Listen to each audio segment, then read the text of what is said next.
digaluu jalqabde gosa 17 digalu warra jabeessan digaluun tullee nuurtuu jettee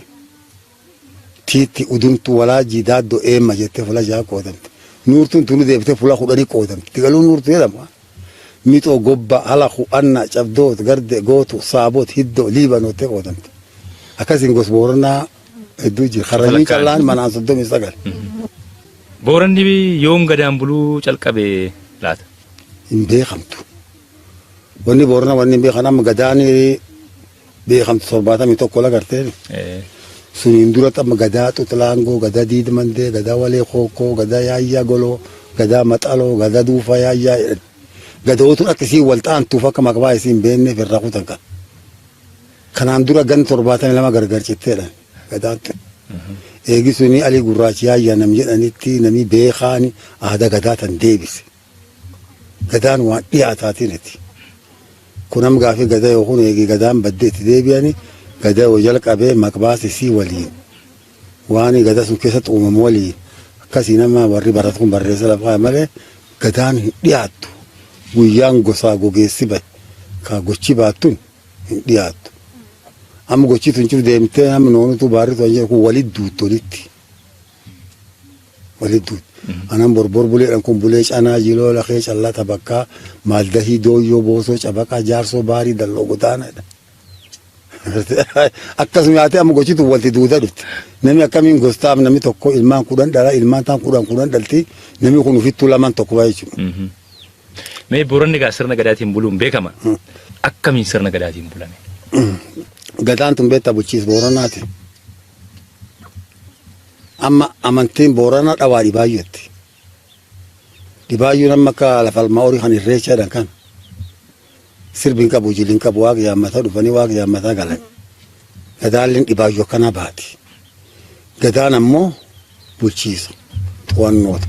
an booranii keessa gosa manaa balbalaan bula hara'eel akkasiin dhufu buusa kunuunfa gosaa walii tocha bulchiisa ammoo gadaan bula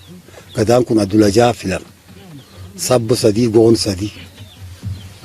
digaluu maxxarri harrayyu sabbo warri kan 3 adula qabdi warri goona haaleen nam 3 qoon hawata jillee gammuu jedhanii gochii haga sagalee cifaa abbaa gadaa tokko walta qabdi fiixeen tokko ixaanaan tokko warrooti gadaa kun lallabi guyya tokko ogeessu lubaa keessa lallaban warri amma abbaa gadaa ta'uun warra dabbalummaa jalqabee gammee tahee gammee keessa bahee kuus tahee raabdi xiqqaa tahee doorii tahee baalli fuudhee gadoom hayyuu garbaa meedhicha immoo waa heelaa abbootii gadaa kan tochuu jaarsuma kenna kan lallaban gosgos keessa filanii kun gadaa waliin godaantii gan 8 warri dur deema kan ammoo warra adulaa kan hafiixe adulaan tuyyee dootel akkuma waltaanu wal'aalti wal bira dootel akkasuma wal'aalti kun amma gadaan duuba bulchiis booranaati gadaan tun gan 8 baallee walirra fuute gan 8 kan ji'illeen hin dabru gan 8 ji'illeen hin dabarsan amma yoo rakkoon dhuftee namni tokko baallee walirra fuudhuun dadhabde kaan irraa kutan amma kennatti bulee dabbasaa haga adii irraa qabu xaliyaanii dhufee seente baalleen ta'uu didde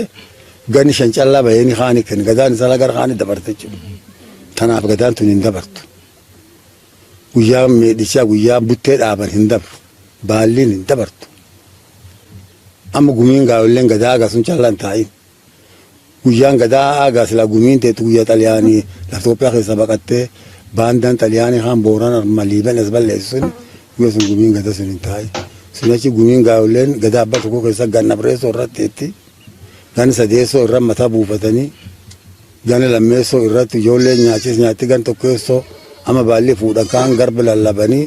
jiltii adda addaa gan 8 kun jilmataa fi dandeetta qaba. Warri kun amma warri gooroo jiru kuniin haa abbootii gadaa kuniin gan 8 kan jiluun gubbaa jira. Hayyootiin cuf galmi dhaabdii jila adda addaa dhibaayyuu ba'anii jira. Warri gadaa kun waan amma akka yuubaa yaa'uu bedhan. Namni amma dirree lafee jiru kun yuuba. Warri gadaa kaan amma gooroo. Warri akka yuubaa kaan amma bun karra qalatee hoolaa karraa marfatee homaa waan aadaa qoriyyuu bun nyaatee eebbatu. Yaa'inu mataan isaa eebba gooroon gadaan. Gadaa keessatti amma beektaa qorii bunaan eebbisan. Waan akka namni yuuba hulluuqqoo naqadhaadhaan kan jiru gadaan hin fedhan tochan. Gadaan isiin mataan tokko amantee tokko eebba gubbaa jirte jechuudha.